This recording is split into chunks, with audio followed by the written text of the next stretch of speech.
Assalamualaikum warahmatullahi wabarakatuh. Saya dari Ratna Wijaya Putra, Prodi Komunikasi Digital dan Media angkatan 60. Jadi saya di sini bertujuan untuk mewawancari Kak Ahmad ya dengan topik tentang belalang sumber. Mungkin saya akan mengajukan beberapa pertanyaan yang mengenai serangga tersebut. Untuk pertanyaan pertama, jadi kan belalang sumber itu merupakan serangga yang hidup di dunia pertanian ya, seperti belalang dan segala macam. Dan apa peranan belalang sumber itu kan kira-kira di dalam kehidupan alam atau ekosistem? Oke, jadi kalau belalang sumber ini sebenarnya kalau di pertanian itu dia bermanfaat. Nah, dia itu perannya sebagai predator. Nah, predator ini artinya dia itu memakan serangga lain. Nah, kalau di pertanian ini serangga yang dimakan bersifat sebagai hama. Jadi dia itu memakan serangga yang merugikan bagi petani. Jadi dalam artian sebenarnya belalang sumber ini justru dia membantu petani. Gitu.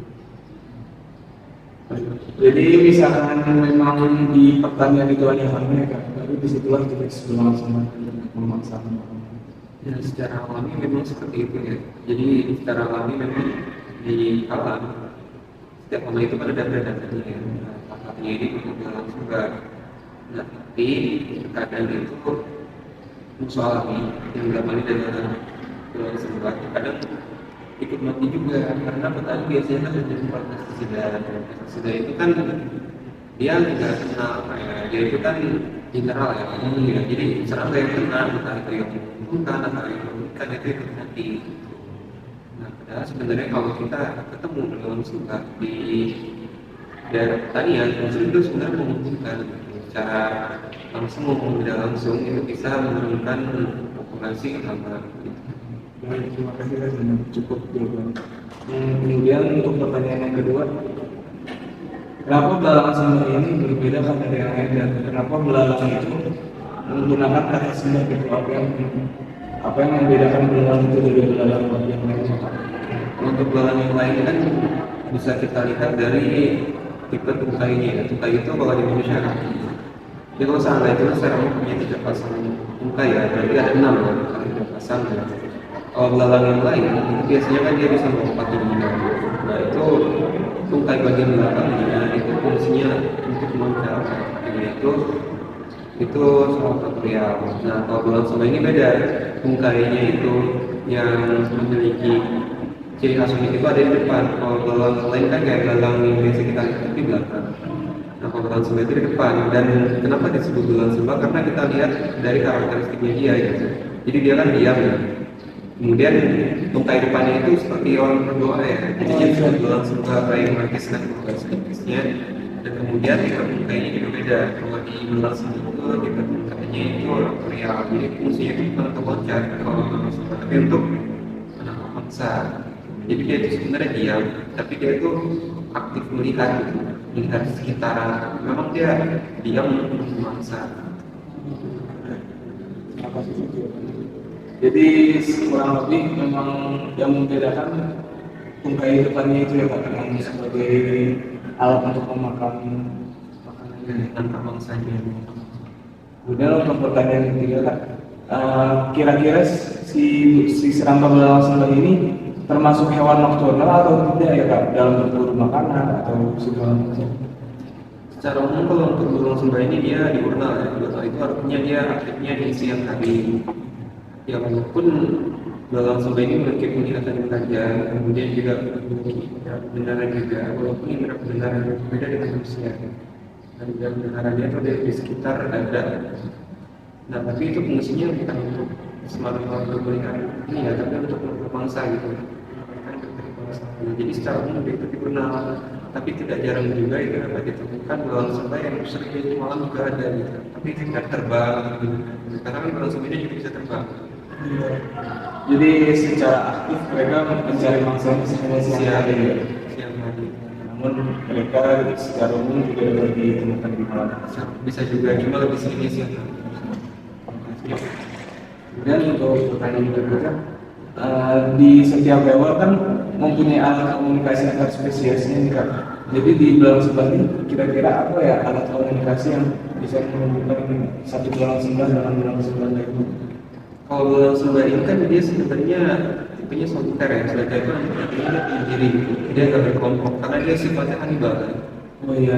Jadi dia itu bisa berkomunikasi dia nggak seperti manusia gitu kan, yang lewat kayak belalang, tapi dia itu lewat feromon. Feromon itu seperti senyawa kimia yang dia lepaskan untuk menarik lawan jenis. Jadi fungsinya itu di sini komunikasi untuk perkawinan. Ya, jadi gitu biasanya itu yang mengeluarkan feromon adalah betinanya untuk menarik jantan. Kemudian nanti akan terjadi perkawinan. Nah, uniknya di sini ketika proses perkawinan. Mungkin untuk pertanyaan selanjutnya, kan tadi secara umum sudah ya Kak yang membedakan antara belalang biasa dan belalang sembah. Apa yang membedakan belalang sembah dengan belalang biasa secara khusus ataukah dari cara hidupnya, cara makannya atau bagaimana? Ya, kalau untuk cara makan, kalau belalang yang biasa kita lihat itu kan dia bersifat herbivora ya. Dia memakan tumbuhan, makanan yang bersifat sebagai herbivora. Dan kalau untuk belalang sembah ini justru sebaliknya, dia karnivora. Dia itu memakan daging. Dalam hal ini adalah memakan serangga ya, lebih tepatnya insektivora sebenarnya. Jadi dia itu memakan mangsanya hidup-hidup. Jadi kalau saja itu akan dimakan dalam kondisi hidup. Dan yang dimangsa pun bukan hanya serangga, dalam kasus tertentu burung pun bisa dimangsa. Kemudian ada kasus yang menarik juga, bahkan ular pun ada yang bisa juga ular kecil. Memang range-nya itu luas ya, nggak sebatas serangga, bahkan aves pun dimangsanya, kemudian reptil juga ada yang dimangsa. Jadi memang mereka sangat berbeda jauh dalam segi makanan juga. Iya. Indonesia dan belalang sembah. Cukup banget. Kemudian kan tentu belalang sembah itu ada sebagai makhluk juga Kak. Bagaimana cara belalang sembah ini berkembang biak? Kalau belalang sembah ini sebenarnya sama seperti serangga lain. Berkembang biaknya itu dengan menghasilkan telur ya. Jadi ada siklus hidupnya. Dan namanya serangga pasti mereka punya metamorfosis kan. Nah kalau di belalang sembah ini tipenya itu power metabola, artinya metamorfosis tidak sempurna. Kalau metamorfosis sempurna kan seperti kuku ya, ada kepompongnya. Nah kalau di belalang sembah ini enggak. Nah, makanya kenapa cara membedakan apa ya antara dia apakah dia sudah fase dewasa atau masih nimfa. Nimfa ini adalah fase yang masih pradewasa ya. Itu cuma bisa kita lihat dari ukuran tubuhnya gitu. Kemudian dari perkembangan sayap. Nah kalau yang kita temukan misalnya belalang sembah itu sayapnya belum full, itu berarti dia belum dewasa gitu. Dan kemudian juga untuk umurnya ini, kalau belalang sembah dia itu dalam paket telur. Jadi kan kalau belalang itu telurnya kan satu-satu ya. Nah belalang sembah ini dalam paket telur namanya OTK. Jadi paket telur itu isinya itu ada banyak telur gitu. Nanti ketika menetas itu ada banyak nimfa yang keluar dari telur itu. Nah, dan sejak menetas itu mereka juga bisa bersifat kanibal, bisa memakan sesamanya. Agresif sih kalau belalang sembah. Kemudian dari belalang sembah ini sendiri, di mana yang kira-kira yang habitat apa yang termasuk habitat asli belalang sembah itu kira-kira? Kalau belalang sembah sebenarnya bisa banyak kita temui di pertanian pastinya ada. Kemudian di lahan bunga juga ada. Karena ada juga jenis dari belalang sembah ini yang dia menyerupai seperti bunga mawar misal. Itu sangat bagus bentuknya karena belalang sembah ini kan dia bisa berkamuflase ya. Nah jadi kalau untuk habitat sendiri pasti dia berada di sekitar tempat yang memang makanannya banyak. Nah salah satunya adalah lahan pertanian gitu. Ada makanannya pasti dia ada gitu. Kemudian belalang sembah ini kan termasuk golongan predator hama ya Kak. Apa dampak belalang sembah ini secara umum kepada pertanian Kak? Kalau kepada petani, mungkin kalau sekarang itu ada banyak belum terasa karena populasi belalang sembah ini kan nggak begitu banyak ya, nggak sebanyak kayak belalang yang bersifat sebagai hama ya kan. Tapi kalau misalnya ternyata populasinya cukup banyak, ini pasti akan terasa manfaatnya. bisa menolong petani, kemudian juga ya bisa apa ya, mungkin bisa diklaim sebagai sahabat petani juga gitu kan. Ya tapi tadi karena kan sebagian besar petani di negara kita kan menggunakan pestisida ya, jadi secara mau nggak mau, secara langsung ataupun tidak langsung ya langsung ini kena dampaknya, entah dia ikut mati atau bagaimana gitu, itu dampaknya.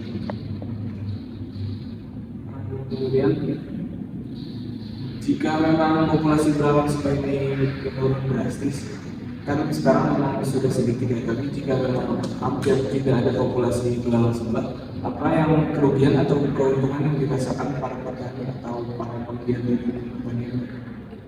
Kalau dari populasi ya, sebenarnya kalau untuk sekarang sendiri, kalaupun belalang sebelah ini drastis menurun, itu pastinya kurang begitu terasa ya dampaknya. Karena kan sekarang pun populasinya sudah begitu tinggi, tidak jarang kan kita temui kayak di lahan itu banyak gitu. Kalaupun misalnya ini menurun, karena kan di alam itu ada predator lainnya yang bisa memangsa hama juga gitu. Karena salah satunya itu belalang sembah. Nah kalau menurun pun sebenarnya tidak ada terasa, justru kalau dia meningkat itu yang akan terasa dampaknya gitu, secara langsung misalnya ke penurunan hama gitu. Karena sejauh ini juga penelitian mengenai belalang sembah ini masih belum banyak yang dilakukan di Indonesia gitu, walaupun dia terbukti salah satu predator yang cukup efektif ya, karena dia kan sebagai predator pasti butuh banyak makan kan, artinya kan dia bisa banyak makan hama kan secara langsung gitu. Dia itu penelitiannya masih belum banyak yang dilakukan di Indonesia. Mungkin untuk pertanyaan terakhir, apa makanan sehari-hari langsung apakah itu makanan secara umum atau ada makanan khusus juga? Kalau belalang sembah ini tergolong predator ini ya, predator general ya, bukan predator spesifik. Kan disebut predator spesifik itu dia hanya memakan jenis serangga tertentu aja. Nah kalau belalang sembah ini predator general, jadi dia itu memiliki banyak jenis makanan gitu. Mulai dari ulat, dia bisa makan ulat, lalat dia bisa makan, kumbang dia bisa makan, kutu-kutuan dia bisa makan, jadi banyak jenisnya serangga-serangga yang bisa dimakan. Baik, terima kasih Kak, sangat membantu jawaban-jawaban. Mungkin untuk wawancara kali ini cukup hanya di sini saja Kak. Mungkin maaf bila ada salah kata yang terima kasih banyak Kak. Assalamualaikum warahmatullahi wabarakatuh. Nanti kalau